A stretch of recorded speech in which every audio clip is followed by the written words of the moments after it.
think I finally figured out how to take a little bit wider angle video on this thing. I'm not sure. Using this front camera. Wanted to talk a little bit more about some screenwriting stuff. I talked before about coming up with a story that has forward momentum and how you need to kind of plot things out to try and keep things moving. But what I wanted to talk about today was a high concept idea for a movie, which is something that a lot of people talk about. You want a high concept movie. There was a guy that some of you have probably heard of named Bob Kosberg, who was very well known for the whole thing about being able to get an idea into production based on just a one-line synopsis kind of thing, or a tagline, and very focused on the high concept thing when it comes to an easily identifiable and easily communicated way of describing what your project is about. But he had a book that he had written. This is back in like the early 90s, I guess, with his one producing partner. I think they had at the time an office at Disney doing some projects there. But he got the movie 12 Monkeys with Bruce Willis made and Brad Pitt. And I think he was involved in Commando with Arnold Schwarzenegger. And I know he's still around. I forget exactly, what production company or whoever he's working with now. But that was what he was talking about in his book, was the high concept idea, where you can just easily explain what your movie's about in one line and make somebody want to see it. And he was very open to having people send him ideas, just on the 3x5 card. This is ancient times, 3x5 card with just, one sentence explaining your movie. And I had something that I had come up with, and I came up with this very short little, synopsis about it. And what the story was, it was going to be called Remote Access. And the story involved a guy who had suffered from epilepsy. And he was partaking, or being a part of a project. I was going to set it in Pittsburgh, my old home stomping grounds. It could have been anywhere, obviously. But there was a project going on at the university where they would use a brain implant to cure epilepsy, to take over the functioning of that part of your brain that had an issue and get rid of your epilepsy. And so he was a participant in this study program. But also in the computer lab, they were working on artificial intelligence. And basically the idea of the story was that they put this chip in this guy's brain, and the university's computer was monitoring it. But at the same time, the university computer became self-aware, and it, in its own primitive, new intelligence kind of way, became scared of these, Luddite kind of, anti-technology activist. And it was able, through the chip, by, via remote access, which is the title of the film, to take control of this guy. And it was using him to kill these anti-technology activists. And he had no memory of it, of course. It was, blocking his memory of it. But there were clues, and he would wake up, find himself bloody and everything, and not know what was going on, and obviously just kind of losing it. And then from there on, the story went, And so Bob Kosberg called me up, and he said, look, I think this is a really great idea. It's not something that I'm ready to, just give you money and option it right now. but I'm definitely going to keep it in mind, and you can continue trying to do what you want with it, and in my conversations with people, if I find people that I think it would be a good project for or whatever, I'll pitch it to them, And I also had sent some stuff to some different agents. It's very important, some of the feedback you get from agents and so forth early in your writing, because you're always wondering, am I good enough, And when you get people who write back notes to you on your screenplays and stuff, and even if it's something that they don't think they can sell right now because of who they're working with and what they're doing, what they're looking for, still they tell you things like, don't stop writing because you've got what it takes, That kind of stuff really gives you a boost in your confidence. And I also found out that the people at I guess at the Sci-Fi Network were looking for films and ideas to produce, and I pitched it to someone there. She was in charge of their acquisitions, and it turned out what they were basically looking for at the time, I guess, was like more zombie and werewolf movies and everything. But I talked with her about the idea, and one of the problems she had with it was just that it seemed like something that'd be more kind of like an internal thing. And that's what you have to look for when you're developing an idea.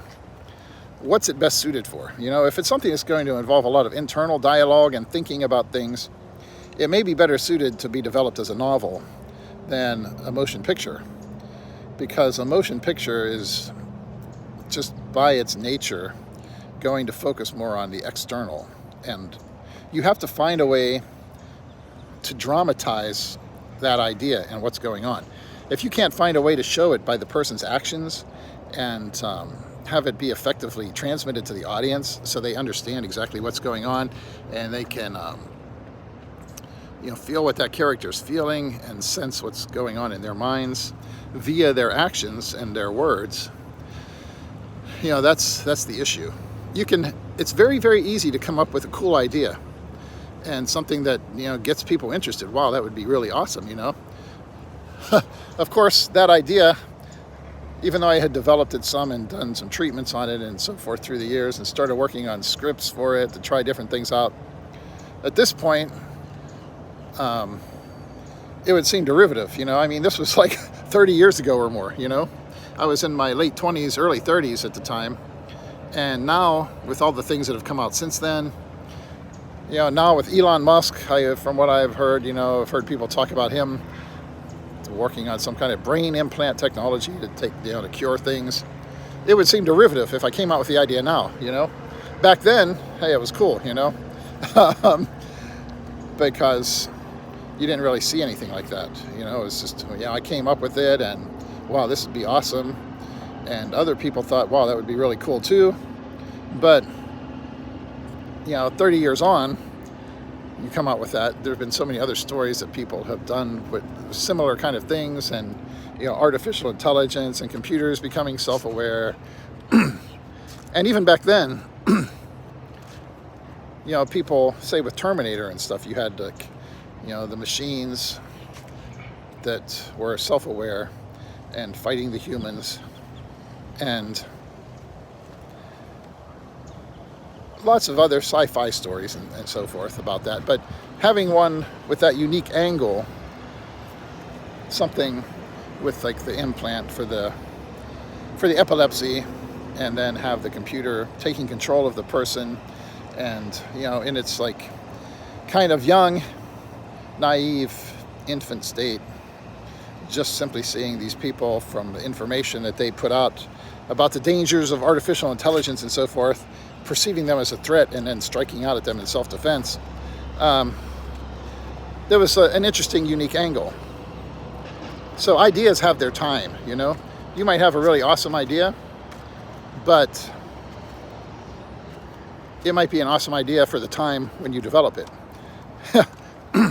You can keep trying to flog it and run it into the ground for another decade or 2 or 3. But you get to a certain point where the idea is just not as cool and edgy as it would have been if you had been able to get something done with it when you first came out with it and you first developed it. So that's another thing. You have to know if the idea is at the right time for that idea, because eventually there's a shelf life for really cool ideas unless you can find a way to repurpose it for something that's new and innovative. You can't just come up with an idea and then keep trying to push it whenever there have been 300 other movies since then that have come out that explored similar things. You always have to be trying to think of a new angle. And that's tough because a lot of people out there thinking on these things, trying to come up with the next great idea, the big hit, or the next high concept idea. But anytime you come up with an idea, you have to ask yourself, how can I dramatize this? Because in a screenplay, all you have are words and actions. If the audience cannot see it, hear it, it doesn't exist. And you have to be able to use what the audience hears in terms of dialogue, sound effects, what they see in terms of actions, and what the characters are showing on their faces, because a lot of acting, obviously, in motion pictures gets done, by the actors' facial expressions and so forth.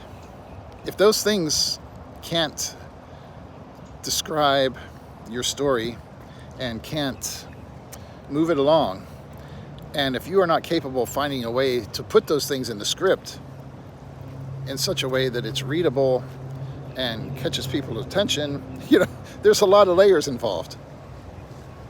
So it's cool, you can get excited about having a really cool idea, but if that idea cannot be dramatized, you're kind of dead in the water.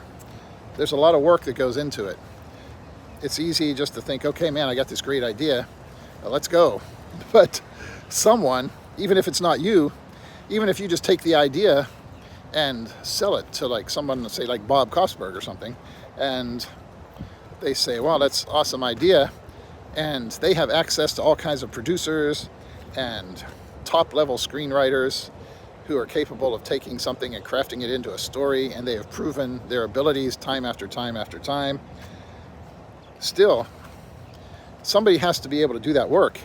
You have to find the right people, and maybe in another episode I'll talk about another project that I had come up with and the screenplay and all the rewrites I did. It also involves finding the right people in terms of people who are interested in it and can understand what you're trying to say and what you're trying to do. Because you can have a really cool idea, you can have a really awesome screenplay, something that would be a great movie, but there are certain movies that some people are going to get them and some people aren't, And if your script ends up in the hands of someone who's just not looking for that kind of thing right now, or the people who they give, to have it read, the readers and the coverage that they give, if it's not somebody who, likes the idea, they try to be objective because they're looking for something that will make money, not just something they like. But still, if it just doesn't click with that particular person, even though it's great, it might not get anything done, So that's the whole purpose of this little video. You have to think about coming up with good high concept ideas, but once you've done that, you have to be able to explain how it's going to be developed into a project that's going to merit having a movie made out of it, and have some idea of how to actually put it on the page and dramatize it. And we'll talk about more stuff later.